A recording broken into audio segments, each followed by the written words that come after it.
নমস্কার বন্ধুরা, আজ ভোলা মাছের ঝাল বানাবো। ভোলা মাছগুলো ধুয়ে বেছে কেটে পরিষ্কার করে নিয়েছি।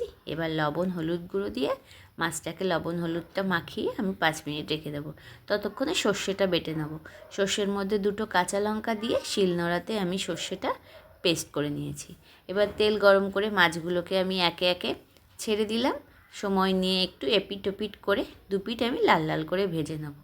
এই মাছগুলো কিন্তু একটু হওয়ার পরই উল্টাতে হবে, নাহলে ভেঙে যেতে পারে। সব মাছগুলো আমার লাল লাল করে ভাজা হয়ে গেছে, আমি দুবারে ভেজেছি, তুলে নিলাম। এবার ওই তেলেই শুকনো লঙ্কা 5 ফোড়ন দিলাম, তারপর চেরা কাঁচা লঙ্কা, তারপর দিয়ে দিলাম একটা ছোট টমেটো কুচি, তারপর দিলাম একটু 4 ভাগের 1 ভাগ একটু ক্যাপসিকাম কুচি। সেটা দিয়ে অল্প ভাজা ভাজা করে নিলাম। যখন অল্প ভাজা ভাজা হয়ে গেল, সর্ষে বাটা জলটা এবার আমি দিয়ে দিলাম। দিয়ে এবার আমি এটা ফুটতে দেবো। তার মধ্যে দিলাম এবার লবণ হলুদ আর লঙ্কার গুঁড়ো। ঝোলটা ভালো করে ফুটে গেছে। এবার আমি ভেজে রাখা মাছগুলো দিয়ে আর 2 মিনিট ফুটিয়ে নেব। আর নামানোর আগে ওপর দিয়ে একটু ধনেপাতা দিয়ে দিলাম। সব কিছুতেই কিন্তু ধনেপাতা দিলে টেস্টটা কিন্তু বেড়ে যায়, আর আমরা তো ধনেপাতা খুবই পছন্দ করি। তো মাছের ঝালটা আমার রেডি হয়ে গেল। এবার আমি নামিয়ে বাটিতে নামিয়ে নিলাম।